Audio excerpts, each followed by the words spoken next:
Following Celtic's dramatic 2-1 win over Kilmarnock, a key decision has sparked outrage amongst other SPFL fans. We will discuss this in today's video whilst going over all the latest Celtic news from the last 24 hours. But first, make sure you like this video and subscribe to the channel for more Celtic content. Jermaine Simpson-Pusey's move to Celtic is beginning to look like a transfer destined to fade into obscurity before it ever had the chance to spark. The 19-year-old defender was again absent from the squad as Celtic battled past Kilmarnock in a 2-1 win at Rugby Park. That continues a worrying trend. Simpson-Pusey has yet to make a single domestic matchday squad this season. His only real taste of involvement came in Europe, where he warmed the bench across the double-header defeat to Kairat Almaty. He never came close to stepping onto the pitch. That leaves Sunday's League Cup tie against Partick Thistle looking like a critical marker in the player's short Celtic career. If he isn't included in that squad against a championship side where rotation is expected, then it's difficult to see where his opportunities come from this side of Christmas. The Celts' congested schedule offers little room for experiments once the League Cup tie passes. Every Premiership fixture will carry weight, and Rodgers will be under pressure to field his strongest available team in the Europa League. For Simpson-Pusey, that likely means more afternoons training at Lennoxtown without a sniff of first-team football. It raises the wider question, why was he signed in the first place? The deal was rubber-stamped under Rodgers' watch, yet all signs point to Simpson-Pusey being an acquisition driven by Celtic's recruitment department rather than a player the manager personally targeted. Supporters are now left scratching their heads as to whether he was ever truly part of Rodgers' plans. He hasn't even made the Europa squad. There have been a few players in the same boat, the likes of Inamura and Shin Yamada, who were also not in the squad yesterday, have found it tough going, but they have had some game time.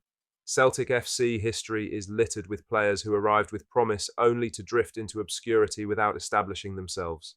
Right now, Jermaine Simpson-Pusey is in danger of joining that list before his Parkhead story has even begun.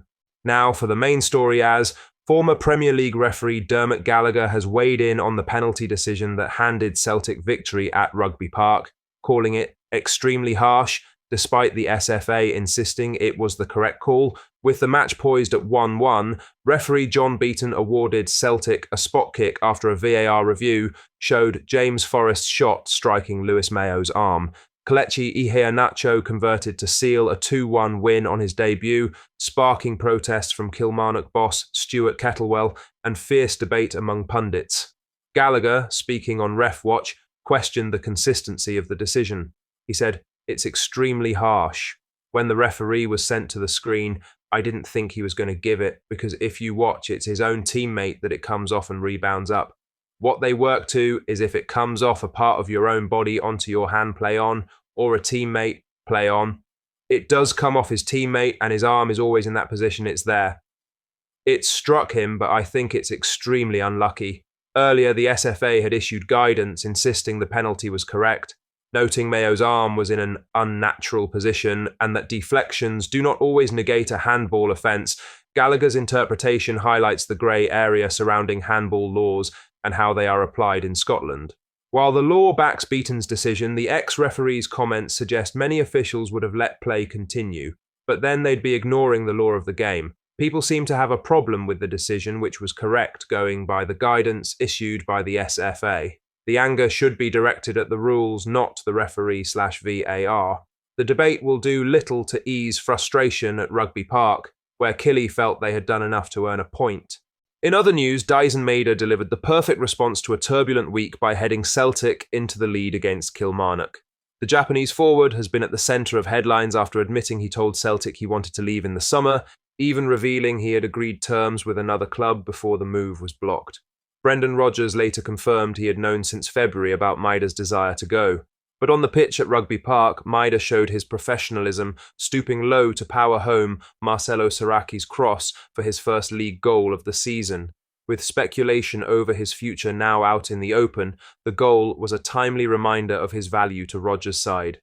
He couldn't have said it any better. He needed that goal, and hopefully that will see him kick on for the rest of the season now that his account is opened. Celtic went on to win 2-1 thanks to a late Kelechi Iheanacho penalty, keeping them top of the Premiership on goal difference. Next up for Celtic is the League Cup against Partick Thistle on Sunday.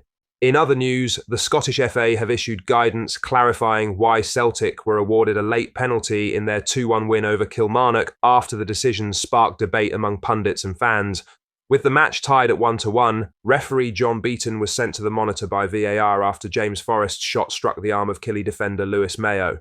Beaton pointed to the spot and debutant Kelechi Iheanacho converted to secure the points for Brendan Rodgers' side. The award was met with anger by Kilmarnock boss Stuart Kettlewell, who said afterwards he had been told such incidents would no longer result in penalties. Sky Sports pundit Chris Boyd also insisted it was the wrong call, but during Sky's live coverage, host Luke Shanley read out the SFA's explanation of the decision, which stated, "The penalty was awarded for handball by the Kilmarnock defender whose arm was in an unnatural position.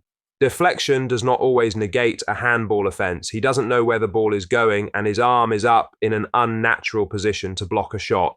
While Mayo could not have anticipated the precise trajectory of the ball, the position of his arm was deemed punishable under current laws.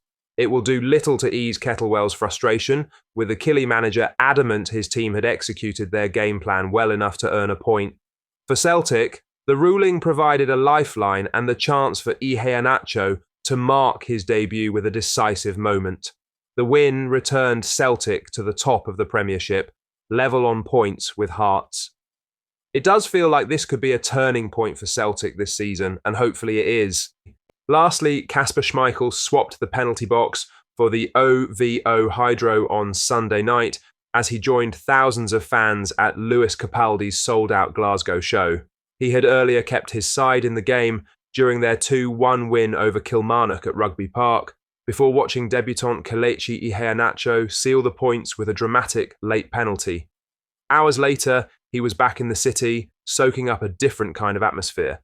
Schmeichel posted clips from the gig on his Instagram story, showing himself clearly enjoying the second of Capaldi's packed-out Glasgow performances. Capaldi has never hidden his Celtic allegiance. When he returned to the stage at Glastonbury this summer, he did so with custom Celtic guitar plectrums, and he has regularly worn hoops gear during shows. It was the singer's second sold-out show in Glasgow this weekend, before he heads to play sold-out shows in London, Manchester, Birmingham, Nottingham, Cardiff and Dublin. The Hydro gig was a chance to unwind after a tense afternoon in Ayrshire. With Celtic not playing again until next Sunday, the players will likely get a few days off before the European schedule kicks into play. Celtic are back on the pitch on Sunday when they face Partick Thistle in the Cup. What do you think of what we discussed in today's video? Let us know down in the comments section below. Make sure you've liked this video and subscribe to the channel for more Celtic content. Thank you, take care, goodbye.